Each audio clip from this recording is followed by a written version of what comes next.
be playing quarterback by quarter, but is it the defense that needs to worry? Hey, how are you, folks? Jason Horowitz and NFL.com's Pat Kirwan with you, breaking down 2-1 Baltimore at 1-2 Cleveland. We'll get to the quarterbacks in a sec here, Pat, but this is a defense that since 2003 has given up the fewest yards in the NFL. But you go back to 2 weeks ago, the Jets scored 10 points in the last 10 minutes of the game. Last week, the Cardinals came back and tied the game with Kurt Warner. Is this something that this defense needs to be worrying about? I don't think so. I called Bart Scott up right after the game, and I said, come on, explain it to me. He said, you know what? Twice we had our foot on and we didn't put them away, and we're not real happy with ourselves about it. So I think there'll be a great intent and purpose when the Raven defense takes the field, and they will try to play a full 60 minutes.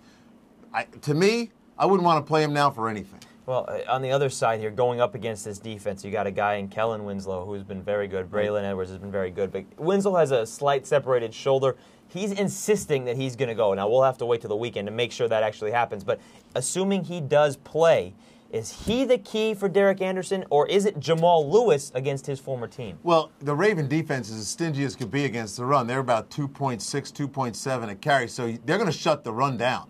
And they're going to make this a passing game for Derek Anderson. Then they're going to try to disrupt Derek. And they know there's those two big targets in Braylon and Kellen Winslow. Kellen Winslow on the crossing route, the pass better be accurate every time.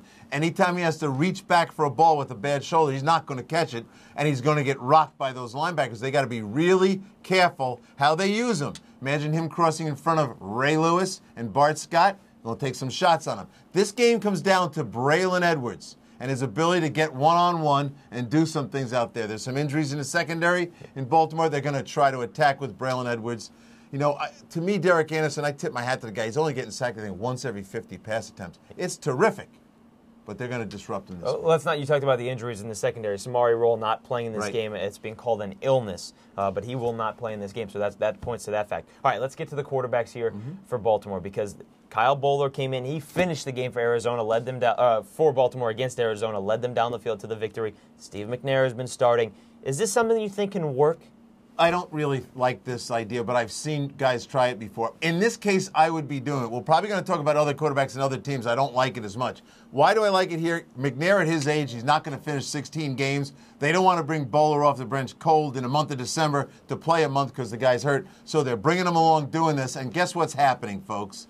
Mr. Bowler is starting to scare people because he's so much more mobile. And without Ogden on the field, he presents options for the offense that Steve McNair at his age can't do anymore. So will it become an issue? I think the head coach there, Billick, is pretty crafty. He'll probably avoid the issue, but it is one.